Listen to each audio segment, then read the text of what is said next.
Today, I'm going to be talking about the movie A Very Merry Mix-Up. It's a Hallmark movie, and it's going to be spoilers in my movie review because A Very Merry Mix-Up is a very old Hallmark movie. It's one of the older titles, and it stars Alicia Witt, Mark Wiebe, apologies in advance if I'm saying his name wrong. Mark Wiebe is Matt, Scott Gibson is Will. And I also wanted to say, if you like movies such as A Very Merry Mix-Up or Hallmark Christmas movies, then you must check out my Christmas romance book bundle. The QR code is right there, and these are all of the books. I can tell you more about these at the end of the movie review, but check them out. They're sweet, wholesome, wonderful stories, no spice, so they're perfect for Hallmark movie fans, especially Hallmark Christmas movie fans. I just replenished my supply. I sold out of these pretty quickly the last time, so check them out, and they make great gifts for friends and relatives. Christmas gifts, Thanksgiving gifts, birthday gifts, what have you. I do gift wrap them, but I will tell you more about my stories later. So what I'm going to be doing, I'm going to be talking through what I enjoyed about the movie. So I'm going to be looking down at my notes because that's the only way that I'm going to keep track of everything. So I love number one, there's so many things I loved about this movie. So it's going to take me a while to tell you everything. But one of the first things I wanted to point out that I really like the music in this movie. And apparently it's original music by Stacey Hirsch. So the song that I'm referring to, when the movie first comes on, you're going to hear the song that I'm talking about. I don't know the name of that particular song. I just know in the credits it says original music by Stacey Hirsch. So I'm assuming that's the composer for that particular song. And if you know the title of the first song that's playing in A Very Merry Mix-Up, I'd appreciate it if you could tell me what that was or leave me a comment, because when I tried to research it, I couldn't find anything. I just found something about Jingle Bells and the First Noel, and those aren't the songs that I'm referring to. That first song, when it first comes on, that's what I want to know the title to, and I can't seem to find that online. I couldn't even find the original music by Stacey Hirsch online. I had to go back to the movie itself and look at the credits when it was coming on, and that's where I saw the original music reference. So if you could help me out with that, that would be great. And if you're wondering why I'm wearing a tiara, just because I feel like it. I like wearing my tiara. I wore this on my wedding day, and sometimes I will wear it when I do videos. And number 3, before I start going through my list of things that I love about A Very Merry Mix-Up, hit the subscribe button. If you hit the subscribe button, it'll enable me to bring you more entertaining videos. And if there's a Hallmark movie that you want me to talk about, that you really, really love, and that you want to recommend, leave it as a comment, and I'll look into doing a video about that movie. So leave me comments about your favorite Hallmark movies, or even if it's just a romance movie. It doesn't have to necessarily be Hallmark, but give me some suggestions so that I can figure out what I want to do videos for in the future. So that was the first thing I wanted to mention. Hit the subscribe button. I mentioned the opening credits, and I mentioned the music.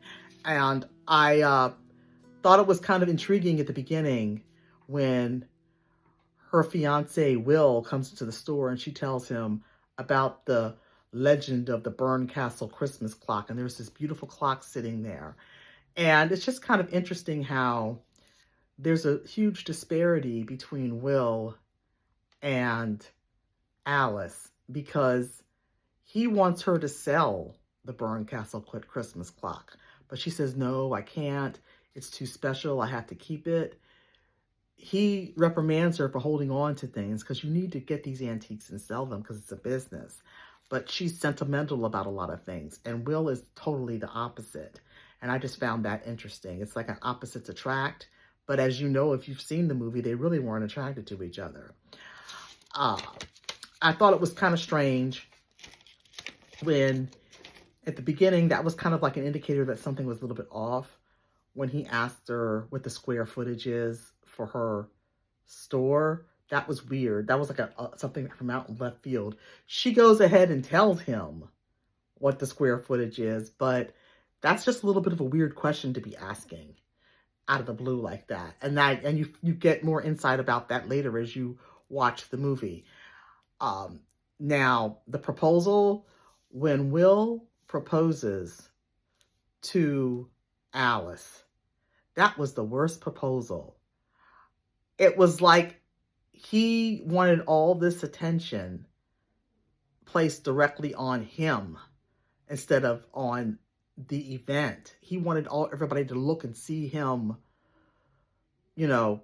proposing to Alice. And that, and she hesitates. So again, that's another indicator that they don't belong together. She hesitates when he proposes to her. So she doesn't love him. It's kind of obvious. She goes ahead and says yes, but she hesitates and kind of looks at the ring and kind of like is kind of confused as like what's going on. And another indicator that they don't belong together, the ring doesn't fit. It was too big. So that was another thing that happened that was kind of, indicating that something was going on that shouldn't be, this shouldn't be happening, but it happens. They get engaged. And when he mentions, when Will mentions to Alice, okay, now they're engaged, let's go and meet my family for Christmas. Let's go and see my parents, go meet my parents. It's kind of unusual that she's not really excited about Will's proposal. She's more excited about celebrating Christmas, just the act of celebrating Christmas with his parents. And she starts talking about all the things she's going to do when she gets there, like all the cookies she's going to bake. And he mentions, oh, the cookies have to be macrobiotic. And she doesn't know what that means. It's a weird term. I did look it up because I did a blog post about this movie a long time ago. That is an actual term. So that kind of she doesn't really let that put a damper on things, but she's unfamiliar with that terminology, and I think most people are. And when she's after she, when she lands and she's at the airport, when she actually lands where she takes the plane to the destination where she's going to go to meet his parents, her luggage gets lost. And I thought it was kind of sweet and endearing when Matt first sees Alice for the first time. He's like flabbergasted, dumbstruck. He's just like in awe, like frozen in time when he sees her walking into the airport, because both of them have lost something. She's lost her luggage. He's lost this replica of he's lost this music box that he's restoring for his grandpa. And he says that it's not the money. It's just the sentimental value of that object for his grandpa, how he had restored it. And he wanted to get it back to give to his grandpa. And so when they're filling out their papers, when Will and Alice are filling out the papers to get their luggage and get the things that they lost,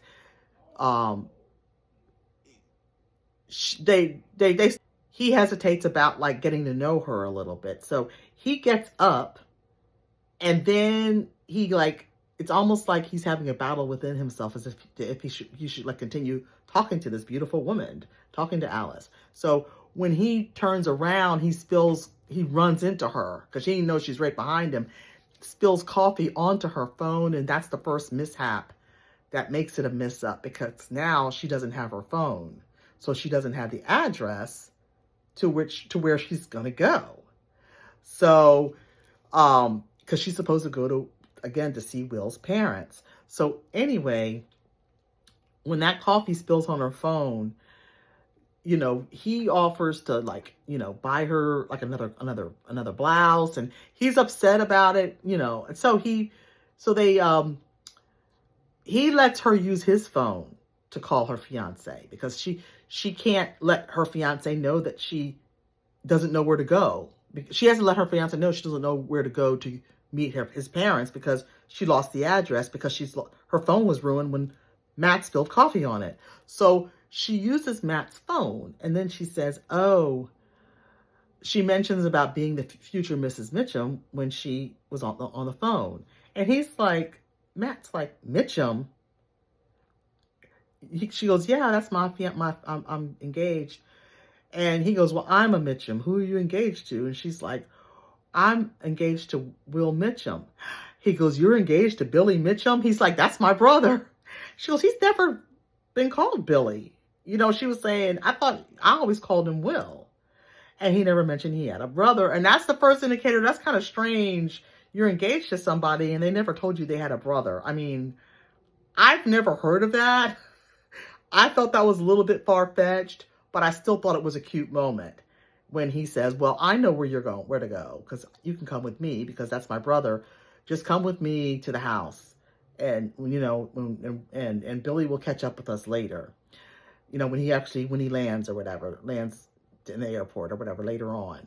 So she goes with him and they're talking, and she's trying to show him the ring that Will has given her, and she drops it or something, and then they have he's like reaching for the ring and he's not watching the road. They have this accident. I was like, man, that was a surprise when they had that accident and they end up in the hospital. Really, I really thought that, how Matt was sentimental, but Will, I'm talking about the Will that she's engaged to, she told Matt that Will sends her red roses every week. I think that's sweet, but I kind of agree with Matt. That's not romance. If you're getting them every week, it's like it's not really romantic anymore. It's kind of like a routine thing, because I think something that's romantic is kind of special. And I think when he was talking about doing the dishes together and just spending time together, that's romantic, and I kind of agree with him. The red roses are nice, but it's like if it's every week, and the way Will is, he's probably not sending them anyway. It's probably his assistant or something, so that's not romantic because he's probably not even sending them. I don't think they said that in the movie, but I think it's kind of implied. So, I had to suspend my disbelief in this movie a few times, but I was still entertained by it. She mentions also when she was dating Will, like when she said when she first went out with him, the first date was like an interview. That's weird.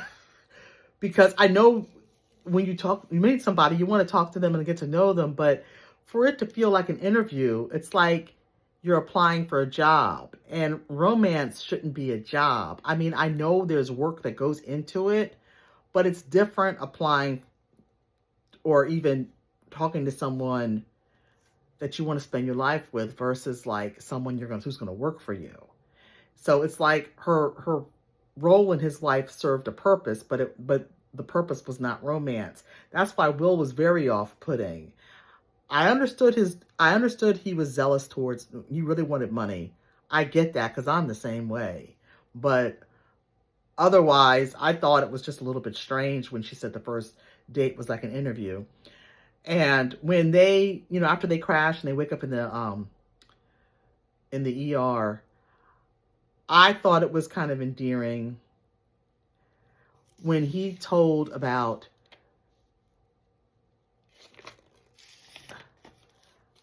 when his previous fiance or girlfriend or something, how she was really selfish and how she was dropping him off someplace and he was giving a speech, but it was raining really hard. He didn't want to get wet because he was getting ready to present. So he asked her if he could borrow her umbrella. And she said no. She didn't want him to borrow his umbrella because she would need it. And he says she wouldn't even walk through the rain for me. Love walks through the rain. That is like one of my most favorite quotes throughout that whole movie. Love walks through the rain. That really had a huge impact on me, a huge impact. And another thing that I didn't like about Will, when Will finds out that one of his bosses or whatever, or higher ups or whatever you want to call it, wants to acquire Alice's building, her little, her antique shop. He tells the man, look, I can get you a bid on that. I can get that. I can get her to agree to sell. Alice will do anything I tell her to do. That sounds horrible. I would hate to have a spouse or a future spouse or a fiance to say that I will do anything I tell her to do. If someone said that about me, I would be pissed, because that makes it seem like you're not really a person. You're a puppet. Kind of like you're taking something or you are training a dog or something. It sounds like you tell the person to do something and they do it like a robot. It's not like a real person with thoughts and feelings. I thought that was the most horrible thing to say, and I could not stand Will. I was just like, this man is making me sick. And that's something else that Alice says later. And when she's stranded with Matt at his house, she goes to Matt's house and everything, and there's this Christmas house, and it's all decorated for Christmas, and she really likes it. And they have to stay up for 24 hours because of the concussion. And in the meantime, she has met Matt's parents, and they're stunned that this is Will's fiance. They didn't know anything about it. She goes, we were supposed to surprise you. But he's stuck, with the business, doing business stuff. So I haven't heard from him, but we should be seeing him soon. So, because I lost my phone, I don't have my phone, but I did leave him a message. So anyway, since they have to stay up for 24 hours, they get to know each other. And I liked how they got up in the middle of the night and making cookies. One thing I don't like about Hallmark movies, I hate it when they do the cookies and they make cookies and they start throwing flour on each other. I hate that. Do you know why? I'm not getting flour in my hair. I'm a Black woman. I'm an African-American woman, and I have to get my hair done. And it's like, you throw flour in my hair to clean that up. It's a lot. So it's like, I don't want flour in my hair. What if it flies in my eyes and you got my eyes tear up? I've never understood why they always had the scenes where they throw flour at each other. I think that's terrible. So, but they did that in the kitchen. It's supposed to be fun, but to me, that's not fun.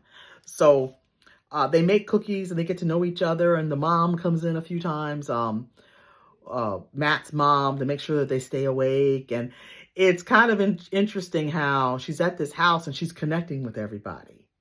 She connects with Matt, and Matt starts to like her because she falls asleep a little bit while they're on the couch. And you see Matt looking at her when she's asleep. So you see the feelings starting to brew up between her and between him. And you see how she has this rapport with Matt's parents, the mom and dad. So she feels like this is a great family to fit into because it's Will's family and they love her and she loves them.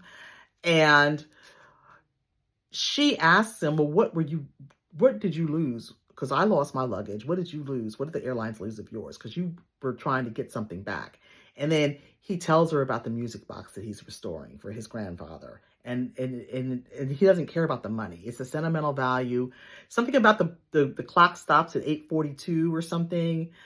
And he also mentions something about 8:42, like either that's when the grandfather sees the grandmother for the first time because the grandmother is deceased. And then there's a song that plays in this music box. I believe it's the song when the grandma and grandpa first met, but I'm not sure. He restored it so that the song would now play in the music box, which was kind of cool. And when the grandfather first sees the grandmother, like I said, this is just reminiscing because the grandmother is deceased. Matt tells Alice that the grandfather said, I took one look at her and I knew that I would love her forever. This is like when the grandfather first sees the grandmother. I suspended my disbelief a little bit because I thought that sounded sweet, because I don't believe in love at first sight. I just don't. I'm a romance novelist. I love romances, but love at first sight, I feel like you can be attracted to them. You might I've seen someone across the room and say, that person's gorgeous. So, or handsome or whatever. I can see, you know, being attracted to somebody, maybe saying, well, let me go talk to him or something. But I can't see looking at somebody and knew that you're going to love them forever. That's not something I really don't feel in my heart. If you do, let me know. And if this has happened to you, leave me a comment. I'd be interested in hearing more about it. But that's not been my experience in my life. But I did like that, you know, when Matt told her that. And I found it interesting that Matt is a furniture maker because they like I said, they get to know each other while they're stuck in this house waiting for Will to come back, and they make cookies and they talk, and he tells her, you know, I have a master's in finance. Just an aside, I do too. I have a master's in finance and accounting, but that's not I did it for years. I did it for over 3 decades, but my passion is writing romance novels. Hence, that's why I watch Hallmark movies and do videos occasionally. Anyway, he tells her that he's a furniture maker. Even though he's got this master's in finance, he's a furniture maker because he didn't fit into the finance world. And I can kind of see that. I mean, did I fit into my finance world when I did it? I did a good job, but I wasn't passionate about it the way I'm passionate about the writing. But he's a furniture maker, and I thought that was interesting because it's something creative, a little bit creative. And when she meets the grandfather for the first time, I thought it was kind of corny when the grandfather and the dad come back from the Christmas tree farm, and they're wearing these red Rudolph noses, and they give her a red nose to put on, like a Rudolph nose. I thought that was kind of corny, but I still liked watching it. It was still kind of fun. And she realizes that her and Matt both have their shared interest in Charlie Brown trees. They like to get the tree that nobody wants and spruce it up and give it love, kind of like they did in the Charlie Brown Christmas. And I like the personal ornaments that they put, like they're putting all these little personal ornaments on the tree. Some of the ornaments were really, really old, like decades old. I thought that was nice. And I think sometimes I'm kind of interested in people's different traditions they do for Christmas if they have them. I think one reason why I never celebrated Christmas growing up, that's not something we really did. We just didn't do it. It wasn't part of our religious thing, and I don't even feel like getting into that, but we just didn't celebrate holidays very much. So like to put up a tree and to decorate it and stuff, we never did that. So when I find people who are really into it, I'm curious to know more about their Christmas traditions in their household. Is it a big deal? Because I've met people since I've been out and about and left home, you know, when I was a kid. When I say kid, like 18, I left home to go to college and stuff. I started talking to other people about Christmas. In a lot of households, it wasn't a big deal because in my household, we didn't do it. So I thought I was missing out on something, but I think it depends on the family because some people I've talked to, Christmas, I mean, they did it, but it wasn't like the big festive thing that you see on TV. I think they overdo it on TV. I think they kind of embellish it more than it is in most households. But I would be interested in how you feel about what I just said about the embellishment of Christmas by Hollywood, like in movies and TV. And do you think that mimics the real Christmas that people experience in their households? Because I've even known people who don't even like Christmas. They said it was too much work, getting out the tree, dusting the ornaments. Their mom made them dust the ornaments, hanging them up. They didn't really even enjoy it. So, and some people have. So it would just be interesting to get more insight to that. And like I said, I think I am interested in that because we didn't really do that growing up. And she keeps mentioning to Penny, that's the mom, and to Matt that she didn't realize that Will had a brother. And she tells Penny that they made cookies, but they weren't macrobiotic. And Penny's like, I don't know what that means. She goes, well, Will said you have to have stuff that's macrobiotic. She goes, huh. So when he gets here, we can ask him what he means because I don't even know what that is.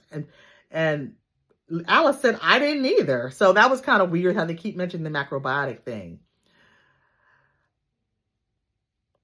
She mentions that her business is struggling. And that's one thing that Will doesn't like about Alice, that she's got this struggling business. That's why he wants to get her to sell it, which comes up later. And she tells Matt that she's praying that something would happen to change her business so that she was actually going to make money because, she's inherited this business, but she can't afford to hire anybody to help her. And right now, it appears from what she's saying, she's in the red. So to be in the black, meaning making a profit, she's going to have to make some changes. But she hasn't, she really wants something to change. She really wants something to happen to make her business fruitful. And I like the Christmas message game that the Mitchums showed Alice that they played.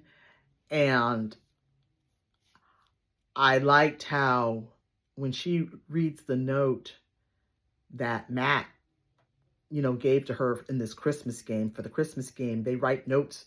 You take a piece of paper and write something that you admire about that person and put it in their jar. So if there's 4 people playing and you have a jar, you're going to have 3 notes in there from the other players.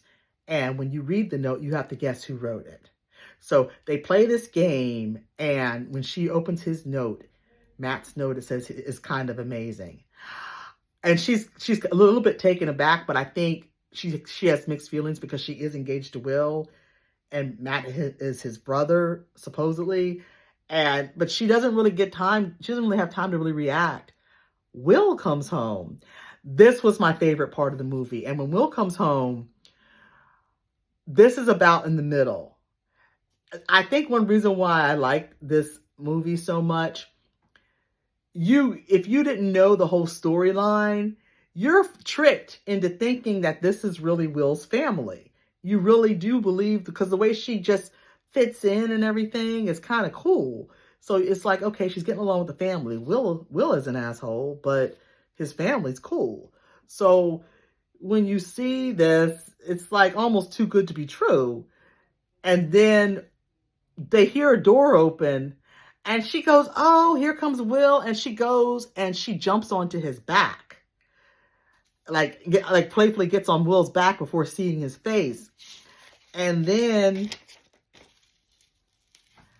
when she screams because she looks at Will and it's not Will, she's kind of screamed. She goes, who are you? And the guy who walked into the door said, well, who are you? And so I think it's the grandfather who says, this isn't funny. And she goes, no, seriously. She goes, where's Will? Where's Will? And she starts looking around, and the grandfather and the rest of them are kind of confused. And so she goes, who are you? He goes, I'm Billy Mitchum. She goes, and the expression on her face, she looks like she's going to cry. She goes, and she kind of covers her face and says, oh, I'm in the wrong house. I don't know this person. That's a stunning moment. I mean, that moment, I just wanted to stop and just like process that moment when she figures out she doesn't belong there, because everything was working so perfectly. The only thing that was out of sync was the attraction between Matt and Alice, because she's supposedly engaged to his brother. So it's there. You can't deny it. But it was just kind of strange how that just kind of in the middle, you kind of surprised by that. And then afterwards, because she asked if she could borrow a phone. They go get her a phone, and I think the mom, Penny, she says, Alice, what are you going to do? Because they're wondering why she needs the phone. She says, I don't know. And then it jumps forward maybe about an hour or so later, and she's sitting outside drinking a cup of, I think Matt brings her a cup of hot chocolate. And yeah, I noticed that in the Hallmark movies. They drink hot chocolate and make cookies. And she's sitting out there with him drinking the hot chocolate. And even, I think he's probably relieved that that's not really his brother Billy's fiance, because now it doesn't seem so weird, their attraction. But he still doesn't want to let her go, because he says to her, do you think like on Christmas Day you could come over and spend some of the day with us, or I could go to your place? And she's like, no, that's probably not a good idea. So they're sitting out in the stoop, the steps waiting for her real fiance, Will, to come. And then when Will comes, she hugs him and everything. I think she hugs him or something. And then he says, I can't believe you went to the wrong house. She said, well, you know, it's the same name. You're Will, he's Billy. It's the same last name. He said, well, I called you a lot and you didn't answer my messages. And she said, I thought I left you a message. Matt spilled coffee on my phone, so I don't have my phone. He goes, who's Matt? And then she turns to ask Matt to come and to introduce them, but Matt's already gone. We went back into the house. But what I don't like I said, Will makes me sick. Will looks at the house. He goes, I can't believe you thought this was my house. Can you imagine me growing up in a place like this? Because when Alice first sees that same house, like I said, she had a rapport with this whole family. She goes, what a lovely home. And then so what I don't like about Will when he says, well, I hope Alice wasn't in any trouble, that was off-putting as well. Because when he said, the first time he was off-putting was when he said, Alice will do anything I tell her to do. Then he says, I hope Alice wasn't in any trouble. It wasn't any trouble, for you. It sounds like you're talking about a child, not a grown woman. And I would hate for someone to talk about me like that. It's like I don't know anything, like I'm a dummy or something, and I'm not a dummy. So I didn't like it when he said that about Alice. I hope she wasn't in any trouble. Like, oh, she was a joy to have around. He goes into his wallet to give him money. I don't know. He just made me sick. I'm just like, this man is getting on my nerves. I wanted him off of the screen. I couldn't even hardly look at him. I thought, when Penny gives her some cookies to take with her, there's shortbreads and pecan, and she tells them not to eat them all at once. She starts hugging everybody, and Will said, Alice, we really need to get going. He's ready to go. She doesn't want to leave this family. That should be her indication that she needs to be away from away from Will, because I don't think she really wanted to go with Will at that point. And then she does go back into the house real quick before they leave. And she gives Matt the note saying that he makes her laugh. So when she finally does leave to go with Will back to his house, and she does eventually go back to Matt's house, not Matt's, when she does eventually go with Will to his house, there's a huge disparity between Will's house and Matt's house, because she gets to Will's house. This is her fiance's house. It's like a museum, or not a museum, but it's almost clinical. I mean, they have decorations up a little bit, and there's this weird thing. I don't even know what it is. It's a sculpture or some kind of decoration. It's circles, stacked, but they're oblong, and they're stacked in a certain way.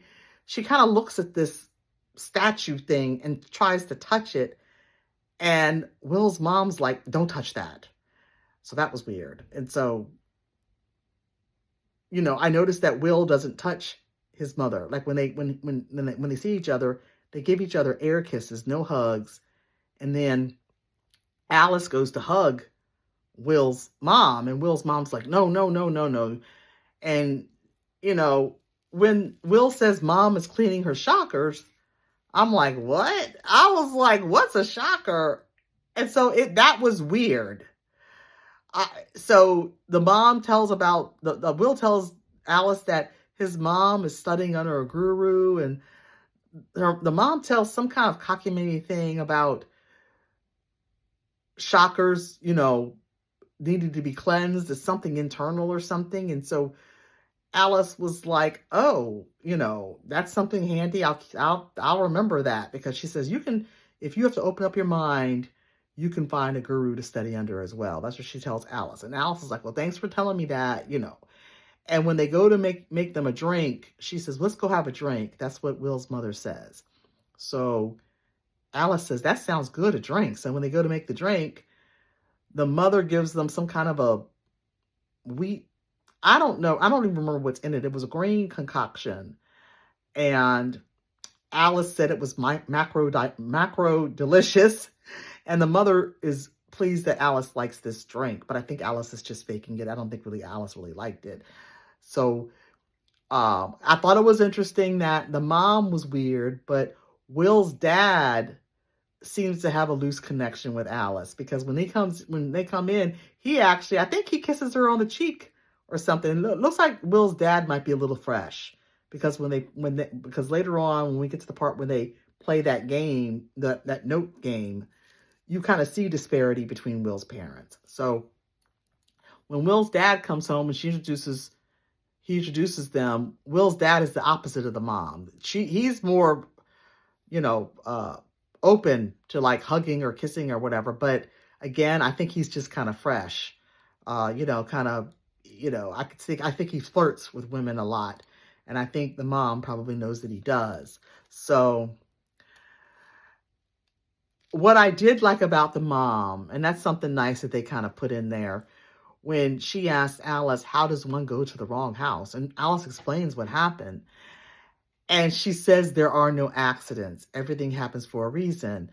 I thought that was a good line in the movie, because obviously Alice doesn't belong with Will, because Will is an asshole. So the fact that she meets Matt, it happened for a reason. Now, the mom's not going to know the reason for it, but there are no accidents. And I kind of like that, because it kind of went with what was happening in the movie. I'm sick of Matt trying to get her to sell that store. I understand the premise of wanting to make money, but she doesn't want to sell it.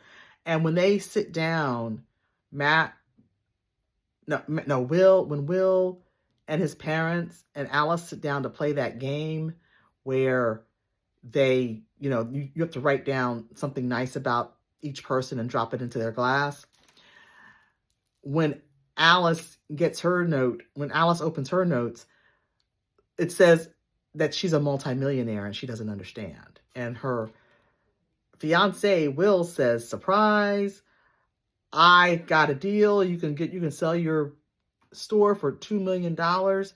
His dad is excited. His mom is excited about that money. But Alice is like, I have to go for a walk and process this.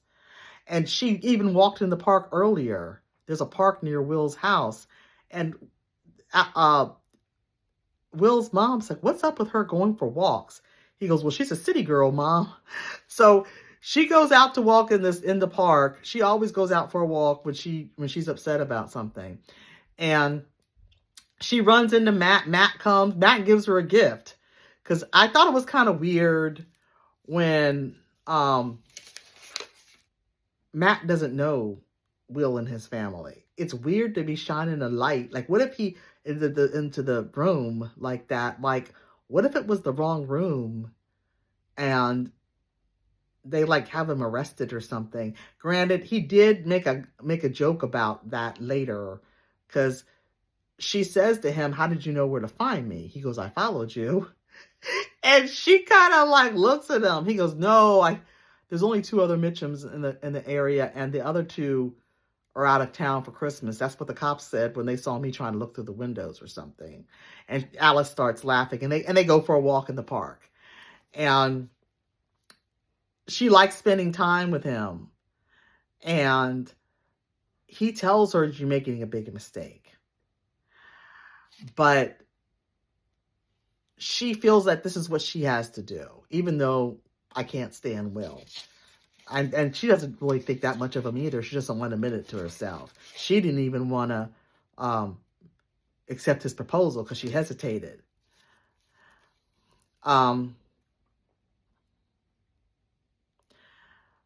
So since she didn't really seem impressed with it was a $3.5 million, actually. The $3.5 million deal that Will had gotten for her store. Because she, like I said, it's sentimental for her. It was her dad's store. It's in the family. She doesn't want to get rid of it. He comes to her again with another offer. She said, with another surprise. She says, I don't think I can take any more surprises. So he gives her another store. Like he says, you can sell that one for $3.5 million. you can have another store. It would be a real store. It can have a coffee shop. You can have a staff. She goes, a real store. I have a real store now. It was my father's store. And she goes, that wouldn't be my father's store. He said, I know, but it would be a darn good compromise. And she goes, well, it would be a compromise. And then she says, I think this is the time when she says, I think I'm going to be sick. When he gives her that, I think I'm going to be sick. And when she saw Matt earlier, he had given her a gift. No, I think the grandpa gave it to her, because the grandpa comes to the house at one point, comes to Will's house and gives her a gift that Matt's made or something. It's this clock. She opens it after she says she's going to be sick. She opens the gift and it's a clock, this little clock. And it's tied to something about like what she had told him about the Burn Castle Christmas clock. So I like the saying, life is about timing. Life is about timing, and timing is everything in love and loss. I loved that line. I believe it was the grandfather who says it, because she kind of thinks about that line when she looks at the clock that Matt has given to her. So for Christmas. So it's, like I said, it's still Christmas Eve, and she goes to see Will when she comes out of the bathroom, because she said she was going to be sick. She went into the bathroom, opened Matt's gift, comes back out, and she says, I can't do this. Because he says, what's going on with you, Alice? What's going on? She says, I can't do this. He goes, you don't have to take the store. You don't have to take that second store, that store I offered, as a compromise. You don't have to accept that. It was just a suggestion. She goes, I'm not talking about that. I'm talking about us. I just can't do it anymore. And he said he knew it was coming. I knew it was coming because Will is an asshole. At least Matt's nice and he makes her laugh. And I thought it was interesting how I believe Will says this. Since you left, since she left in the very beginning, to go on a plane to see his parents and everything, since you left, everything has been off. And then he goes, what are you holding, a clock? And then the clock stops. And she says, I have to go. It stops at 11:58. And she goes, I have to go. And I think it's kind of interesting when she leaves. I remembered in the beginning how they were talking about the Burn Castle Christmas clock. When she leaves, the mom is sitting on the front, in the living room doing her, I guess, guru stuff or meditation. I don't know what you want to call it. And so she's sitting really still. And then she runs past where Will's dad is sitting in his office. Looks like he might be looking at some papers, but he looks weird, like he's frozen. It's like both of them are frozen, like in the Burn Castle Christmas clock. But they're both just very still when she's leaving. And she runs out to the park. Matt's out in the park. They hug and all that, it's the end of the movie. I think they kiss or something. And then you see later, like a year later or 6 months later or a year later, they're still together. They're in her store. And I think their in-laws are getting her, her mom's coming up to meet Matt's, parents, and she thinks they're going to like him. And I think he gives her a ring or something. I think they do get kind of engaged or whatever at the end. But I really love this movie. Now, one thing I do want to say, which made me suspend my disbelief. And like I said, I've never had, growing up, we didn't really celebrate Christmas. I've never really had a family business. And I know I'm not alone. There's millions and millions of people that don't have a family legacy business. I mean, it's not, usually your parents get up and go to work. So I couldn't really relate to Alice with keeping that store if it's not turning a profit. Again, Will mentioned that $3.5 million for that store. I was thinking, Will is an asshole. I probably would have still sold the store and honored my father's legacy a different way, even opening another store, but I would have kicked Will to the curb. I'm sure he would have gotten his cut. I could give him a cut of the commission or whatever, a cut of whatever, but I would have I don't know if I would have kept that store, but maybe I'm just not sentimental like that. And like I said, I've never had a business that's been in the family all that time. Like most people nowadays, you don't have a family business that's handed down. I know some people do, but I think a greater majority of people don't. So I couldn't really connect with that when it's $3.5 million. That's a lot of money. Because if I had that kind of money, I would take a lot of pictures and say, this location, you could still say this location closed, and open up another one someplace and say, even though this isn't the original store was open here, but we had to close it.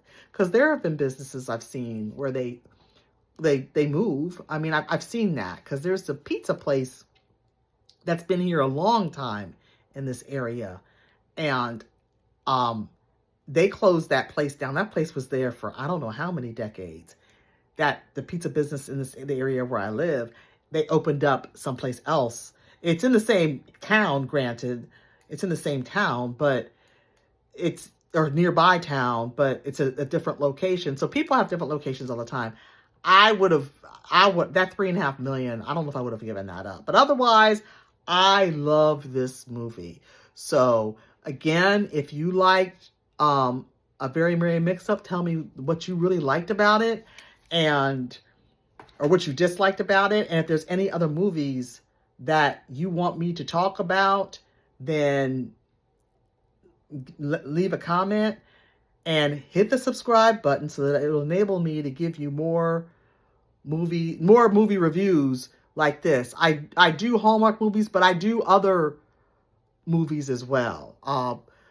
There's some other movies I have that that are sweet. They're like chaste, wholesome movies like Hallmark. They're not necessarily Hallmark movies, but they're Hallmark-like, that I want to do reviews on as well. So if you hit the subscribe button, that will help me out a lot. And again, if you like Hallmark Christmas movies, then you must read my Christmas romance book bundle. You can get all 5 of these Christmas stories for one low price. I will gift wrap them for you. And, you know, you might want to order a few sets, because you might want to get some for friends or family who enjoy reading, especially if they enjoy Hallmark movies. We have Butterscotch Bliss. It's a second chance romance. You know, second chance meaning, you know, they were together a long time ago. Now they're back together, or trying to get back together. Loving Luke is another second chance Christmas romance. We have Rocky Road Dreams. Rocky Road Dreams is my favorite. Rocky Road Dreams is my favorite out of all of my Christmas books. And it's a mystery. It's a romance mystery. We also have Sugar and Spice. Cinnamon Kisses and Sugar and Spice. Cinnamon Kisses is another second chance romance. And we also have Sugar and Spice. With that, and a few of the books have the identical twins in them. So thanks for listening to this video in its entirety, and have a wonderful day.